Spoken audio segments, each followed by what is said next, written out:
نحمدہ ونصلی علی رسولہ الکریم اما بعد السلام علیکم ورحمۃ اللہ۔ اس رحمتوں اور برکتوں والے مہینے میں ہر لمحہ اللہ تعالیٰ کی رحمت کی بارش ہوتی ہے۔ ہر رات مالک کائنات اپنے بندوں کو پکارتے ہیں، ہے کوئی طالب رزق جو مجھ سے مانگے میں اس کے رزق کو کشادہ کر دوں۔ اللہ فرماتے ہیں، ہے کوئی عافیت مانگنے والا میں اس کو عافیت دے دوں۔ اور پھر فرماتے ہیں، ہے کوئی گناہوں کی بخشش چاہنے والا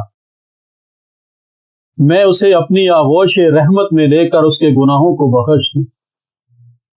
ہے کوئی بے اولاد میں اسے اولاد کی نعمت سے مالا مال کر دوں۔ آئیے رب کائنات سے ہم رزق کی کشادگی و فراوانی مانگیں، مالک کائنات سے عافیت کا سوال کریں، غفور الرحیم اللہ سے گناہوں کی معافی بھی مانگیں، اس مالک دو جہاں سے بے اولادوں کے لیے اولاد کا سوال بھی کریں۔ جب اللہ رب العزت کی ذات پر ہمارا یقین ہوگا، جب اللہ تعالیٰ کے وعدوں پر ہمارا یقین ہوگا، جب اللہ کی رحمت کو ہم ماننے والے ہوں گے، اور جب ہم ان چیزوں کو اپنے سامنے رکھ کر اللہ کی ذات پر 100% یقین کر کے اللہ سے یہ التجائیں کریں گے،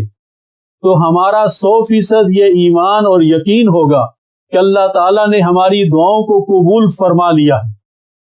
جب اللہ کے نبی صلی اللہ علیہ وسلم نے یہ باتیں ارشاد فرما دی تو بحیثیت مسلمان ہمارا یہ ایمان ہونا چاہیے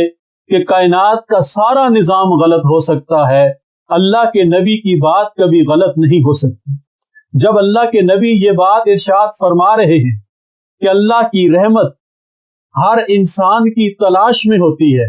اور صرف یہی نہیں، اللہ تعالیٰ ہر انسان کی دعاؤں کو قبول فرماتے ہیں، تو ہمیں چاہیے اس مہینے کے ایک ایک لمحے کو، اس مہینے کے ایک ایک منٹ اور ایک ایک سیکنڈ کو ہم اپنے لیے غنیمت سمجھتے ہوئے اللہ کی رحمت کو حاصل کر لیں، اللہ سے اپنی ضروریات مانگ لیں، اللہ کے سامنے اپنی ضروریات کو پیش کر دیں۔ وہ اللہ جو اتنا غفور الرحیم ہے کہ ہر رات یہ اعلان کرتا ہے کہ کوئی ہے مجھ سے رزق مانگنے والا،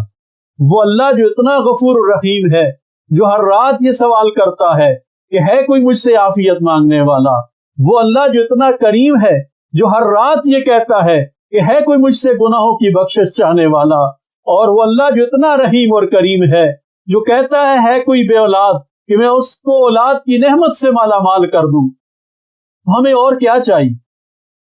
ہم حدیث کو مانتے ہوئے، اللہ کے اس نبی کو حق اور یقین سمجھتے ہوئے اللہ کے سامنے اپنے ہاتھ پھیلا دیں، اللہ کے سامنے اپنی جھولی پھیلا دیں کہ اے ہمارے مالک کائنات ہماری ضروریات کو پورا کر دے، اے اللہ ہماری خواہشوں کو پورا کر دے، اے اللہ ہمارے گناہوں کو معاف فرما دے، اے اللہ ہماری ضروریات کو اپنے خزانہ غیب سے پورا فرما دے۔ اللہ تعالی ہماری تمام دعاؤں کو اپنی بارگاہ میں قبول فرمائیں، اور ہمیں اس مہینے کی صحیح معنوں میں قدر و منزلت کرنے کی توفیق نصیب فرمائیں۔ آمین۔